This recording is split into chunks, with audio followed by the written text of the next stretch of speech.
Pay attention to that maple leaf right above his name. I've started getting a really good feeling right there in my swing, and I'm going to talk about that here in a minute. As a matter of fact, I do have something for you. One thing that's absolutely true is we got to get this barrel to whip out in front of the hands. That's when we crush balls, okay? We need to snap it back here, but we needed to get it to whip out front. So I've been taking swings trying to figure out how to make that happen best, the easiest way to do it. And I've come across something that feels amazing when I do it.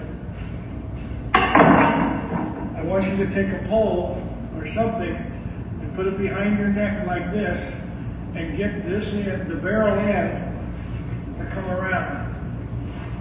Okay? You're going to feel like there's a spot between your shoulder blades, between your scaps, where everything pivots. Alright? So when I get this feeling right there, and I get this barrel to come out and whip forward, I feel like my rotation is very tight. My torso's turn is very tight. Okay? When I don't get that same feeling, I think I become an oval. I'm no longer a circle. And I have something like this going on instead of that going on. So create this feeling that before you ever swing, you can feel, we've talked about the belly button going through, and this is very similar to that, but you want to feel like maybe the shoulder's replaced, okay? This shoulder becomes that one, all right? So now I took some swings with your technique up here like this, and I can still get the barrel to snap in front of the hands even from your technique. Give it a try. I think I found something. As a matter of fact, I do have something for you. Okay, so let me demonstrate and talk a little more about that.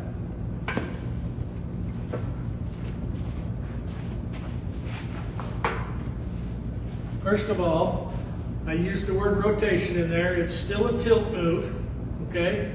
It's not two-legged rotation. In fact, and it's still a one-legged move. I'll move this chair.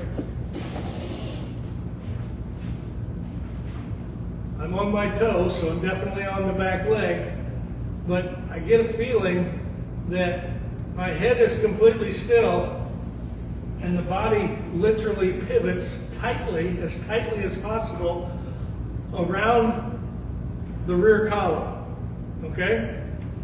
It's not a two-legged move. If I rotate around a two-legged move, I'm going to eventually get to my front leg and have to push the barrel through.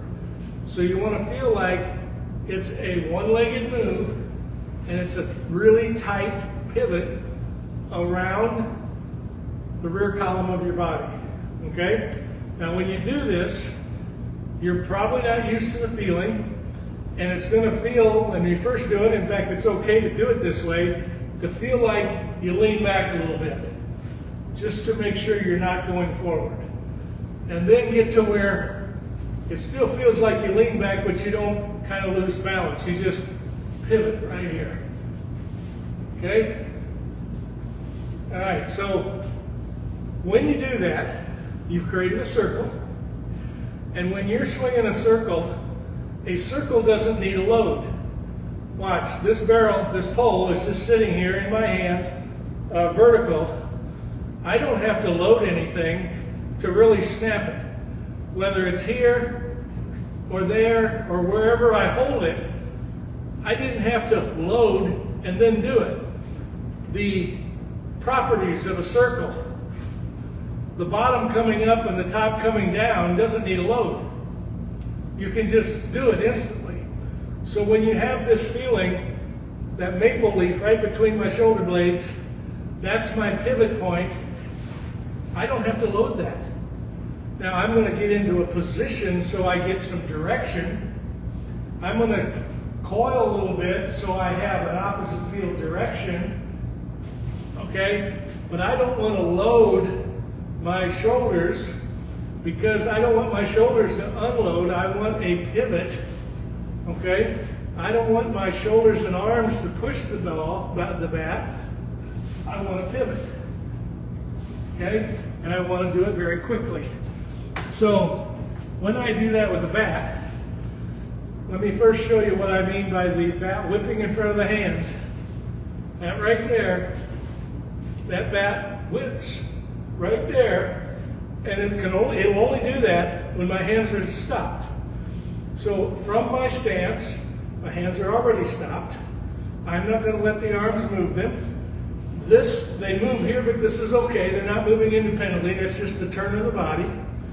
And if I take that maple leaf and pivot right there, the body turns very quickly, but my hands are still in the same spot in relation to my torso.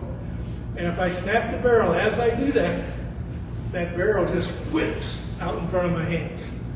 So I'm demonstrating it now at a high pitch. Nothing changes if the pitch is down the middle. Nothing changes if the pitch is low. You just kind of bend your posture a little bit to deal with it.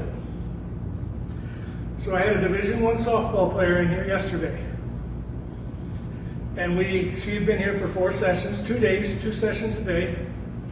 We went through all the tee work, we went through the flips, we went to the machine, and what I usually finish with is the fastball changeup drill. She was good off flips, she was good off the tee, she was good off flips, and she struggled a little bit on just the fastball or just the machine without the drill, but she did okay, but it wasn't great. And then we did the fastball changeup drill, and she had timing issues, okay? It was tough, and it shouldn't be. The reason it's tough is because she had to load. Now that sounds crazy. It sounds like I'm asking you not to load. But I'm telling you, this right here doesn't need a load. I'm standing here with no load, but I can pivot that maple leaf instantly. Now I'm going to coil to get my leg twisted. I guess technically that is a load. But I'm also doing it mostly for direction so that my pivot will go through the zone instead of pull off the zone. But here's the kicker. She's a stride to a no strider. And before we did this, she would stride to no stride, and then she had some kind, I'm exaggerating, it didn't look this bad, but she had some kind of movement like this, and then she'd snap the bat, and she was just inconsistent late. Even without the drill, she was inconsistent. So I had her put the pole behind her neck, and I had her feel her upper back, the maple leaf, the spot between her shoulders, do this. And all of a sudden, she realized, I'm not even loading, but I'm explosive. And so we went back to the machine. She did really good. We went to the fastball changeup drill. It was like perfect. She couldn't miss. This fastball changeup drill is not easy. I got pro players come to me that cannot do it. And I coach them up and they get better at it. If they keep coming to me, they get even better at it, but they eventually understood what to do. And this young lady would she'd stand here something like this, and she'd stride to a no stride, and then just explode. And that bat would whip out in front of her hands. Okay? So a couple points.